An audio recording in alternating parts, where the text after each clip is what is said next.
Hello everyone, welcome back again with another video. तो आज हम इस वीडियो में देखेंगे हिंडनबर्ग रिपोर्ट्स के एनालिसिस। देखेंगे क्या था एक्चुअल में उस रिपोर्ट में क्योंकि अब इतनी बड़ी रिपोर्ट थी, हर किसी ने तो पढ़ी नहीं होगी, बट सबको एक ऊपर ऊपर का ब्रीफ पता है बस। बट एक्चुअल में उस रिपोर्ट में क्या और हिंडनबर्ग कौन है, ये कैसे स्टार्ट हुए, सारी चीज़ें हम आज इस वीडियो में देखेंगे। और मैंने जैसे कि आपको पहले भी बोला था इसके प्रीवियस वाली वीडियो में, जस्ट मैंने ये एक लर्निंग सीरीज स्टार्ट की है सॉर्ट ऑफ, जहाँ पे मैं कुछ नॉलेजेबल इन्फॉर्मेशन आपके साथ शेयर करूँगा और जैसा मुझे लगेगा कि आप लोगों के साथ शेयर करना चाहिए, मैं वो सारी चीज़ें आप लोगों के साथ शेयर करूँगा, ठीक है। और पता नहीं क्यों मुझे अचानक से मन किया, तो मैंने बस सोचा कि क्योंकि जब हम स्टॉक मार्केट में एक देश की इकोनॉमी हम पार्टिसिपेट कर रहे हैं, तो एक्चुअल में हमें चीज़ें पता होनी चाहिए, क्योंकि जितना चीज़ें हमें ग्राउंड रियलिटी पे पता होगी उतना ही हम ज़्यादा अच्छी अपनी स्ट्रॉन्ग एनालिसिस के साथ मार्केट में उतर सकते हैं। और मोस्ट इम्पॉर्टेंट कि हर रोज़ एक जो क्राइटेरिया होता है मार्केट को देखने का हमारा और स्ट्रॉन्ग होगा। तो जस्ट फॉर द इंफॉर्मेशन सेक हम ये चीज़ें बस मैंने इस सीरीज स्टार्ट की है। आप लोगों का सपोर्ट चाहिए, अगर आप लोगों के पास कुछ ओपिनियन हो, सजेशन हो, तो आप दे सकते हैं डेफिनेटली कमेंट बॉक्स में।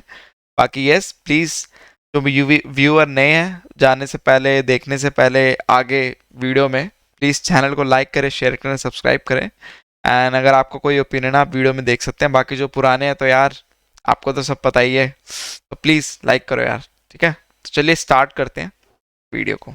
रिसर्च नाम की एक अमेरिकन कंपनी ने नमस्कार दोस्तों, पिछले हफ्ते हिंडनबर्ग रिसर्च नाम की एक अमेरिकन कंपनी ने एक रिपोर्ट निकाली जिसमें कुछ बहुत बड़े और भारी आरोप लगाए गए इंडिया के सबसे अमीर आदमी मिस्टर गौतम अडानी पर। नतीजा यह हुआ, इस रिपोर्ट के आने के सिर्फ 3 दिन के अंदर अंदर $65 बिलियन का नुकसान हुआ अडानी कंपनीज को। जाहिर सी बात है आप जानना चाहेंगे कि आखिर है क्या इस रिपोर्ट के अंदर, लेकिन इससे भी दिलचस्प बात यह है दोस्तों कि हिंडनबर्ग को इतना भरोसा है अपनी रिपोर्ट पर, इन्होंने खुलेआम चैलेंज किया अडानी कंपनीज की लीगल टीम को। हिम्मत है तो लीगल केस फाइल कर दो हिंडनबर्ग के खिलाफ। अगर हमारी बात पर यकीन नहीं, हम केस लड़ने के लिए तैयार हैं। एक्चुअली अगर हिंडनबर्ग की बात गलत निकलती है तो अडानी को रिवेंज लेने के लिए केस भी करने की जरूरत नहीं पड़ेगी, क्योंकि हिंडनबर्ग की प्रिडिक्शंस गलत हुई तो उन्हें खुद भारी नुकसान उठाना पड़ेगा।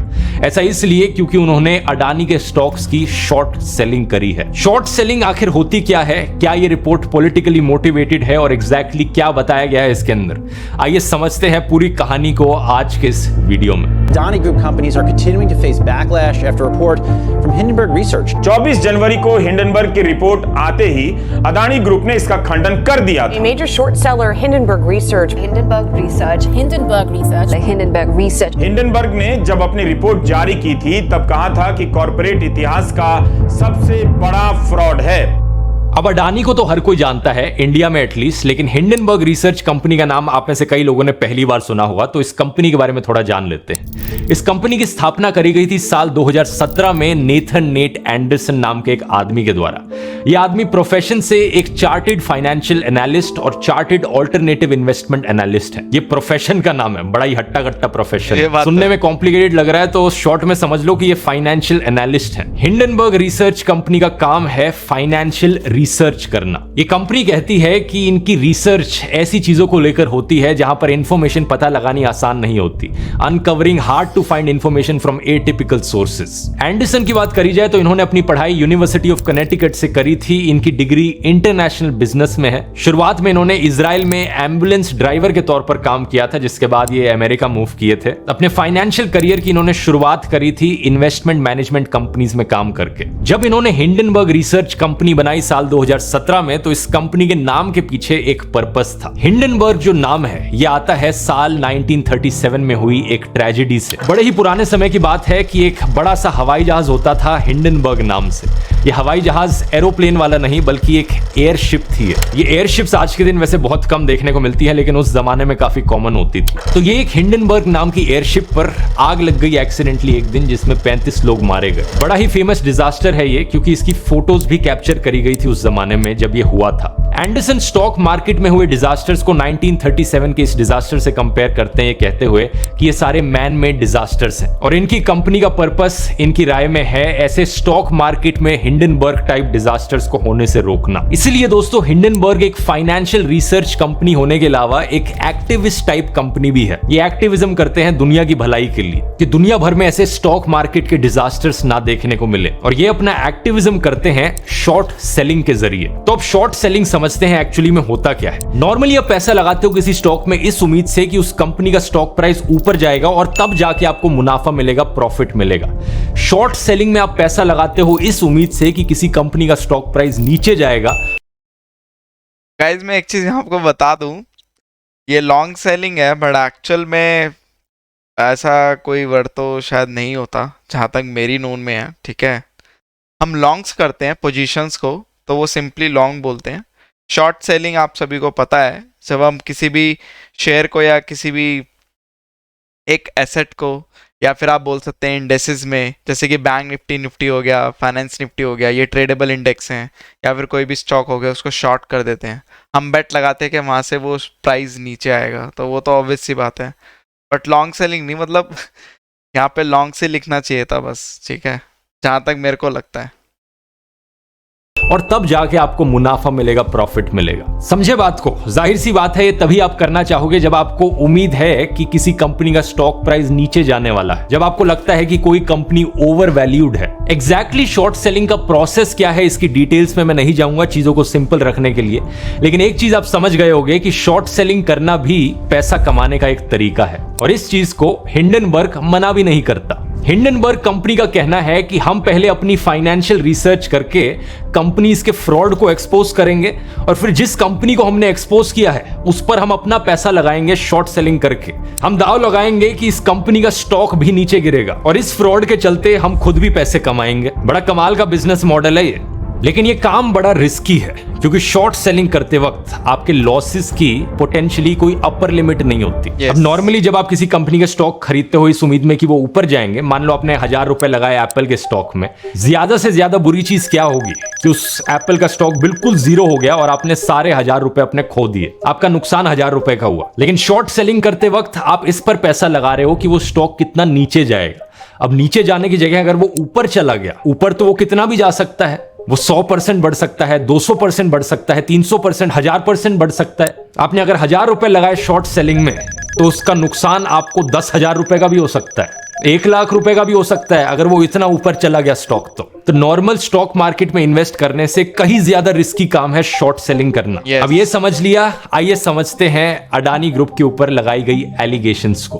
अडानी ग्रुप के अंदर 7 मेजर स्टॉक लिस्टेड कंपनीज हैं, बहुत सारे अलग अलग सेक्टर्स में फैली हुई है ये। अडानी ग्रीन एनर्जी जो रिन्यूएबल पावर जनरेशन करती है, अडानी एंटरप्राइजेज जो कोल माइनिंग और ट्रेडिंग करती है, अडानी ट्रांसमिशन जो पावर ट्रांसमिशन का काम करती है, अडानी टोटल गैस डिस्ट्रीब्यूशन के लिए, Adani power coal based power generation के लिए, अडानी पोर्ट्स के लिए, और अडानी विल्मर जो कि एक जॉइंट बिजनेस है सिंगापुर की विल्मर इंटरनेशनल के साथ। कुछ साल पहले तक अडानी कंपनी के ऑपरेशंस इतने बड़े और डाइवर्सिफाइड नहीं थे, ज्यादातर गुजरात तक ही सीमित थे। लेकिन पिछले कुछ सालों में जबरदस्त ग्रोथ देखने को मिली। ग्रोथ इतनी ज्यादा थी कि एक समय पर अडानी दुनिया के 3rd रिचेस्ट आदमी बन गए। इनकी नेटवर्थ $120 बिलियन पहुंच गई, और इस $120 बिलियन में से $100 बिलियन से ज्यादा सिर्फ पिछले 3 साल में आई थी। वो अलग बात है कि जब से हिंडनबर्ग की रिपोर्ट निकली, ये पहले 4थे स्पॉट पर फिसले और फिर 8th स्पॉट पर हैं जिस समय पर मैं ये वीडियो बना रहा हूं। टोटल में अडानी ग्रुप के शेयर्स ने करीब $65 बिलियन लूज किए हैं मार्केट वैल्यू में, जो कि 4 लाख करोड़ रुपए से भी ज्यादा रकम होती है। और अब आइए इस रिपोर्ट को थोड़ा गहराई से देखते हैं। 106 पेज की रिपोर्ट है ये। इस रिपोर्ट का टाइटल है Adani group, how the world's 3rd richest man is pulling the largest con in corporate history. मतलब इनकी राय में कॉर्पोरेट इतिहास का यहां पर सबसे बड़ा फ्रॉड हो रहा है। हिंडनबर्ग रिसर्च का कहना है कि इन्होंने 2 साल से ज्यादा लगा इस रिसर्च को करने में। ये अडानी ग्रुप पर बहुत सारे एलिगेशंस लगाते हैं, money laundering, stock manipulation, accounting fraud, corruption, theft of tax payer funds, offshore shell companies का बनाया जाना। इनका कहना है कि अडानी ग्रुप की कंपनीज फोकस रही हैं 4 अलग अलग गवर्नमेंट फ्रॉड इन्वेस्टिगेशंस का। रिपोर्ट में बताया गया है गौतम अडानी के छोटे भाई राजेश अडानी के बारे में। कहा है कि साल 2004-5 में डायरेक्टरेट ऑफ रेवेन्यू इंटेलिजेंस ने इनको अक्यूज किया था। एलिजिडली ये 2 बार अरेस्ट किए जा चुके हैं फॉर्जरी और टैक्स फ्रॉड के लिए, और बाद में इन्हें एज मैनेजिंग डायरेक्टर प्रमोट किया गया अडानी ग्रुप का। अगला आरोप लगा है गौतम अडानी के brother in law Samir Vora पर। कहा है एलिजिडली कि डायमंड ट्रेडिंग स्कैम के रिंग लीडर थे। इन्हें बाद में प्रमोट किया गया as the executive director Adani Australia division के लिए। फिर आरोप लगा है गौतम अडानी के बड़े भाई विनोद अडानी पर कि एलिजिडली इन्होंने अलग अलग देशों में जाकर ऑफशोर शेल कंपनीज बनाई और मनी लॉन्ड्रिंग की इन्होंने एलिजिडली। रिपोर्ट में लिखा गया है कि हिंडनबर्ग ने 38 ऑफशोर शेल कंपनीज आइडेंटिफाई करी मॉरिशस देश में,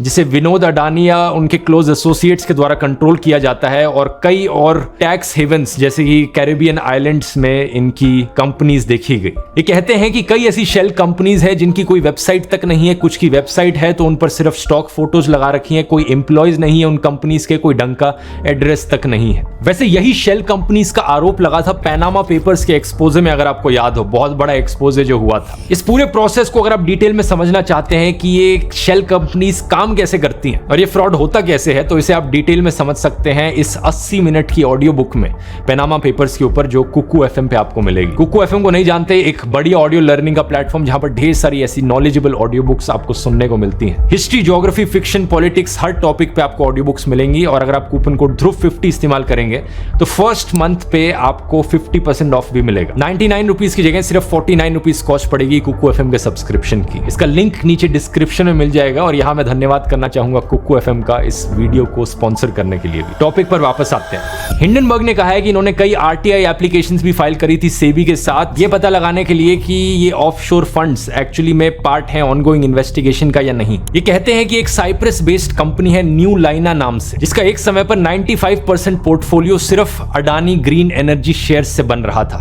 $420 मिलियन इस कंपनी ने अडानी ग्रीन एनर्जी शेयर्स में इन्वेस्ट किए, और इस कंपनी को ऑपरेट किया जा रहा था Amicorp incorporation services company के द्वारा। और अपेरेंटली एमी कॉर्प ने एक बड़ा की रोल निभाया था 1MDB इंटरनेशनल फ्रॉड स्कैंडल में, जिसमें $4.5 बिलियन पैसे चुराए गए मलेशियन टैक्स पेयर्स से। ऐसे ही बहुत सारे एग्जांपल्स इन्होंने रिपोर्ट में दे रखे हैं अपनी। अगर आप और डिटेल में इन एग्जांपल्स को पढ़ना चाहते हैं तो मैं लिंक इस रिपोर्ट का नीचे डाल दूंगा। ये कहते हैं कि अगर गौतम अडानी ने कुछ गलत नहीं किया है तो उन 88 सवालों का जवाब ये दे सकते हैं। तो अब देखते हैं कि अडानी ग्रुप की कंपनीज की तरफ से इस रिपोर्ट को लेकर क्या जवाब आता है। 27 जनवरी वो डेट थी जब पहला रिस्पॉन्स आता है, जिसमें अडानी कंपनी एक प्रेजेंटेशन देती है जिसका टाइटल होता है मिथ्स ऑफ शॉर्ट सेलर। अपने रिस्पॉन्स में बताते हैं कि कैसे इनके पास अच्छी क्रेडिट रेटिंग्स हैं। जो अडानी ग्रुप की कंपनीज हैं वो अलग अलग रेगुलेशंस को मीट करती हैं जिन्हें सरकार ने स्पेसिफाई किया है। The Adani Group published a lengthy response to Hindenburg's report over the weekend, saying it would pursue remedies to protect investors before all appropriate authorities. इससे करीब 2 दिन पहले 25 जनवरी को अडानी ग्रुप के जो CFO हैं उन्होंने कहा कि ये जो रिपोर्ट की टाइमिंग है वो बताती है कि यहाँ पर कुछ गलत इंटेंशन है इस रिपोर्ट को निकालने के पीछे। यहाँ पर अडानी ग्रुप की रेपुटेशन को अंडरमाइन करने की कोशिश करी जा रही है और हमारी जो आने वाली फॉलो ऑन पब्लिक ऑफरिंग है उसे डैमेज करने के लिए ये किया गया है। The timing of the report's publication clearly betrays a brazen, malafide intention to undermine Adani Group's reputation with the principal objective of damaging the upcoming follow-on public offering from Adani Enterprise. 26 जनवरी को जो group के head legal हैं वो धमकी देते हैं Hindenburg को कि वो लीगल एक्शन लेंगे, और रिस्पॉन्स में हिंडनबर्ग रिसर्च कंपनी कहती है कि ब्रिंग इट ऑन, जो लीगल एक्शन लेना है लो। अब एक सवाल यहां पर ये उठता है कि हिंडनबर्ग रिसर्च कंपनी इतनी कॉन्फिडेंट क्यों है, क्यों इतना भरोसा है इन्हें अपने ऊपर। इनका पास्ट ट्रैक रिकॉर्ड देखना चाहिए। इससे पहले कई कंपनीज पर इन्होंने आरोप लगाए और शॉर्ट सेलिंग करी, जैसे कि Nikola, Wins Finance, Genius Brands, China Metal Resources Utilization. कुल मिला के 2017 से जब से कंपनी बनी है कम से कम 16 अलग अलग कंपनीज पर आरोप लगाए जा चुके हैं और उनकी शॉर्ट सेलिंग करी गई है। सितंबर 2020 में इन्होंने निकोला कंपनी को लेकर ऐसी ही रिपोर्ट निकाली थी, कहा कि यह कंपनी झूठ बोल रही है। उस रिपोर्ट के आने के बाद जो निकोला के फाउंडर और एग्जीक्यूटिव चेयरमैन थे उन्होंने कंपनी से रिजाइन कर दिया और 2 साल बाद निकोला कंपनी के शेयर्स 71% नीचे गिरे। मई 2020 में हिंडनबर्ग ने China Metal Resources Utilization company को टारगेट किया, ये कहते हुए कि बहुत सी चीजें गलत करने लग रहे हैं, ये इररेगुलरिटीज हैं इस कंपनी में, फ्रॉड हो रहा है, और उसके बाद इस कंपनी के शेयर्स 90% गए। जून 2020 हिंडनबर्ग ने जीनियस ब्रांड्स कंपनी के बारे में लिखा जिसका शेयर प्राइस था $6.86 पर शेयर। रिपोर्ट आने के बाद इसका शेयर प्राइस नीचे गिरकर $1.5 पर शेयर हो गया 2 महीने के अंदर अंदर। इन सारे केसेस में हिंडनबर्ग ने कोई ना कोई फ्रॉड या स्कैम होने का आरोप लगाया और फिर जाकर शॉर्ट सेलिंग करी। एक ब्लूमबर्ग रिपोर्ट हमें बताती है कि करीब 30 कंपनीज जिन्हें हिंडनबर्ग ने टारगेट किया है, ऑन एवरेज अगले ही दिन रिपोर्ट आने के बाद वो 15% डाउन चली गई उनका स्टॉक, और अगले 6 महीने में ऑन एवरेज 26% उनका स्टॉक डाउन गया है। तो ट्रैक रिकॉर्ड देखा जाए काफी अच्छा है हिंडनबर्ग कंपनी का। जिस कंपनी को हिंडनबर्ग ने टारगेट किया उनमें से कई कंपनीज का स्टॉक नीचे क्रैश कर गया और कईयों पर फिर इन्वेस्टिगेशंस भी कराई गई। लेकिन फिर भी इसमें कोई डाउट नहीं है कि जो काम यहां पर शॉर्ट सेलिंग का हो रहा है ये बहुत रिस्की काम है, स्पेशली क्योंकि निकोला कंपनी का जो एग्जांपल मैंने बताया आपको, उसमें हमें बाद में पता चला कि हिंडनबर्ग ने 43% स्टॉक को शॉर्ट सेल कर रखा था। एक कंपनी के ऑलमोस्ट आधे स्टॉक्स को शॉर्ट सेल कर रखा था, जो कि एक बहुत बड़ा अमाउंट होता है। तो अगर नुकसान होता निकोला कंपनी के केस में हिंडनबर्ग को, तो नुकसान बहुत बहुत बड़ा होता। अडानी के केस में हम नहीं जानते कि एग्जैक्टली कितना ज्यादा शॉर्ट सेल किया है हिंडनबर्ग ने, हो सकता है आने वाले टाइम में हमें पता चले। अपनी टाइमलाइन पर हम वापस आए तो 29 जनवरी को अडानी के द्वारा एक और रिस्पॉन्स आता है। हिंडनबर्ग की 106 पेज की रिपोर्ट का काउंटर किया जाता है 413 पेजेस के द्वारा। अडानी ग्रुप अपनी रिपोर्ट निकालता है इस हिंडनबर्ग की रिपोर्ट को काउंटर करने के लिए। ये कहते हैं कि सेलेक्टिव और मैनिपुलेटिव प्रेजेंटेशन की गई है पब्लिक डोमेन में एक फॉल्स नैरेटिव बिठाने के लिए। साथ ही साथ ये कहते हैं कि यहां पर इंडियन इंस्टीट्यूशंस को अंडरमाइन किया जा रहा है और ये इंडिया पर एक अटैक है, अडानी पर नहीं, ये इंडिया पर अटैक है। बड़ा ही इंटरेस्टिंग रिस्पॉन्स। अडानी का कहना है कि 88 में से 65 क्वेश्चंस ऐसे हैं जिनके जवाब पब्लिकली अवेलेबल हैं। अगर फाइनेंशियल स्टेटमेंट्स को पढ़ा जाए, स्टॉक एक्सचेंज डिस्क्लोजर्स को देखा जाए तो इनके जवाब पब्लिकली मिल जाएंगे। और बाकी जो 18 क्वेश्चंस हैं वो पब्लिक शेयर होल्डर्स और थर्ड पार्टीज को लेकर हैं, वो अडानी से लेना देना नहीं है उनका। और आखिरी बचे 5 क्वेश्चंस बेसलेस हैं और इमेजिनरी फैक्ट पैटर्न्स पर बेस्ड है। इस रिस्पॉन्स के रिस्पॉन्स में हिंडनबर्ग का रिस्पॉन्स आता है कि किसी भी सवाल का एक्चुअली में जवाब नहीं दिया है अडानी ग्रुप ने। हिंडनबर्ग कहता है कि अडानी ग्रुप अपने रिस्पॉन्स में सिर्फ यही कहे जा रहा है कि हमारे पास गवर्नमेंट रेगुलेटरी बॉडीज का अप्रूवल है, सारा डेटा पब्लिकली अवेलेबल है, लेकिन प्रॉपरली किसी भी सवाल का जवाब नहीं आया। देशभक्ति को लेकर हिंडनबर्ग ने कहा, fraud can not be obfuscated by nationalism और a bloated response that ignores every key allegation we raised. इनका कहना है कि ये नेशनलिज्म का आर्ग्यूमेंट यूज करना यहां पर सिर्फ एक बहाना है, सवालों से छुपने की कोशिश करी जा रही है। हिंडनबर्ग कहता है कि we believe India is a vibrant democracy and an emerging super power with an exciting future. तो ये बात तो काफी क्लियर है कि हिंडनबर्ग इंडिया की डेमोक्रेसी पर या सुपर पावर होने पर कोई सवाल नहीं उठा रहा है। उनके अपने शब्दों में उनका सोल टारगेट यहां पर है अडानी ग्रुप और 60 साल के मिस्टर गौतम अडानी। ओवरऑल देखा जाए तो हिंडनबर्ग इतना कॉन्फिडेंट है अपनी एलिगेशंस को लेकर कि इन्होंने अपनी रिपोर्ट के चौथे पॉइंट में ही कहा है, अगर हमारी सारी इन्वेस्टिगेशंस को इग्नोर भी कर दो जो हमने इस रिपोर्ट में बताया है, और अडानी ग्रुप की 7 की कंपनीज के फाइनेंशियल्स को अगर सिर्फ फेस वैल्यू पर लो, तो भी ये 85% ओवर वैल्यूड है। दोस्तों, जब से मैंने वीडियो शूट किया था 31 जनवरी को और आज 2 फरवरी है जिस दिन ये वीडियो रिलीज होगा, इसी बीच कुछ बहुत बड़े अपडेट्स आए इस कहानी में। ऐसे अपडेट्स जिन्हें देखकर लगता है कि अडानी ग्रुप की कंपनीज के लिए मुश्किलें बढ़ रही हैं। 3 बड़े अपडेट्स। पहला, फोर्ब्स ने अक्यूज किया है अडानी को कि इन्होंने अपने ही शेयर्स खुद से खरीदे अपना स्टॉक प्राइस बढ़ाने के लिए। दूसरा, क्रेडिट स्विस एक बहुत बड़ा इन्वेस्टमेंट बैंक है, स्विट्जरलैंड में बेस्ड है। इन्होंने कहा है कि अब से ये अडानी की बॉन्ड्स को एज अ कोलैटरल नहीं एक्सेप्ट करेंगे अगर कोई भी लोन लिया जाता है इस बैंक से। बेसिकली क्रेडिट स्विस ने 0 लेंडिंग वैल्यू असाइन कर दी है अडानी ग्रुप की बॉन्ड्स को। इसके बाद यही चीज कही सिटी ग्रुप की वेल्थ यूनिट ने भी। और तीसरा, अडानी ग्रुप ने अपने एफपीओ को कैंसिल कर दिया। इन्होंने कहा कि इनका शेयर प्राइस इतना फ्लक्चुएट कर रहा था कि मॉरल ग्राउंड्स पर इन्होंने अपने एफपीओ को कैंसिल कर दिया है। कुल मिला के जो टोटल लॉसेस अडानी ग्रुप की कंपनीज को अब देखने को मिल रहे हैं वो $86 बिलियन के हो चुके हैं। एक चीज तो पक्की है दोस्तों, आने वाले टाइम में ये एक विन लूज सिचुएशन है। अगर हिंडनबर्ग की ये रिपोर्ट सही है तो फायदा यहां हिंडनबर्ग को होगा और नुकसान सिर्फ अडानी को। लेकिन अगर अडानी यहां पर सही है और ये रिपोर्ट गलत है तो फायदा अडानी को होगा और नुकसान सिर्फ हिंडनबर्ग को। आपकी क्या राय है यहां पर, नीचे कमेंट्स में लिखकर बताइए। वीडियो पसंद आया तो फाइनेंस सीरीज के तो भाई वीडियो था बहुत ही अच्छा, बहुत ही डिटेल्ड वीडियो था। मुझे लगता है इससे ज़्यादा डिटेल्ड वीडियो अभी तक मैंने देखा नहीं है। ठीक है, होगा तो मेरे को नहीं पता, तो आप लोग सजेस्ट कर सकते हैं, पर काफ़ी डिटेल वीडियो। तो ये बात सही है क्योंकि अडानी का जो प्राइस है जिस तरह से ऊपर गया था और बहुत एकदम अननेचुरल तरीके से, बिल्कुल आर्टिफिशियल तरीके से, मैं खुद ये चीज़ को बोलूँगा कि अगर मैं बात करूँ अडानी के चार्ट की, ठीक है, चले अडानी के स्टॉक को ही देखते हैं। अब आप लोग देखो अडानी एंटरप्राइज, ठीक है, मैं डे का चार्ट करता हूँ।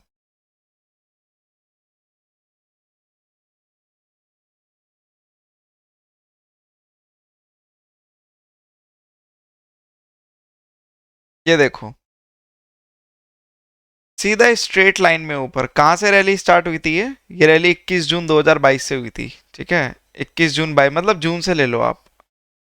और अगर मैं बात करूं ये एक्चुअल रैली 1500, ठीक है, कंसोलिडेट, बट ये तो कुछ ज़्यादा ही हो गया था यार। बिल्कुल देख रहे हो आप, खड़ी रैली एकदम एकदम खड़ी रैली, उसके बाद फिर एक फॉल आया था, फिर इसके बाद खड़ी रैली। तो ये कुछ चीज़ें होती हैं जो थोड़ा सा इंडिकेशन देती हैं। और यस, काफ़ी लोग इस चीज़ में इन्वॉल्व हुए भी थे और काफ़ी एक्वाइजेशंस भी लगी थी। और जिस तरह से अडानी का स्टॉक रोज़ भाग रहा था, रोज़ उठा रोज़ भाग रहा था, even though Adani Indian market का इंडिकेटर भी बन गया था। क्योंकि अगर आप थोड़ा सा उस ड्यूरेशन में जिस टाइम अडानी बढ़ रहा था, मार्केट को अगर थोड़ा सा वॉच करते लाइक सितंबर, अक्टूबर, नवंबर, 3 महीने, market is like one directional. आप बस सुबह उठो, कॉल खरीदो और बस सो जाओ, आपको प्रॉफिट ही मिलेगा। मार्केट वन साइडेड हो गई थी, इतना बुलिश, इतना बुलिश। उस टाइम पे डाउ जोन्स लिटरली हजार पॉइंट भी गिरा था उस ड्यूरेशन में, बट मार्केट कितना गैप अप हो रहा था? खाली 60 पॉइंट, 70 पॉइंट। और गैप डाउन हो रहा था 60 पॉइंट, 70 पॉइंट नेगेटिव, और खुलते ही सीधा ऊपर। तो बहुत बुलिश सिनेरियो था। मैं आपको दिखा भी देता हूँ निफ्टी, ये देखो, ये है आपका सितंबर से, देखो सितंबर से दिसंबर, देख रहे हो आप, स्ट्रेट लाइन में रैली, स्ट्रेट लाइन में। इतना ऐसा सिनेरियो हो गया था ना, उठो कॉल खरीदो सो जाओ, उठो कॉल खरीदो सो जाओ, आपको प्रॉफिट ही मिलेगा। तो ये सारी चीज़ें बहुत ज़्यादा मार्केट को ऐसे वन डायरेक्शनल कभी मार्केट नहीं चलता है। कभी भी अगर मार्केट वन डायरेक्शनल चले तो आप हमेशा एक चीज़ में नोटिस करना कि वहाँ पे कुछ ना कुछ गड़बड़ है, और वो कुछ ना कुछ गड़बड़ कुछ भी हो सकती है, ठीक है।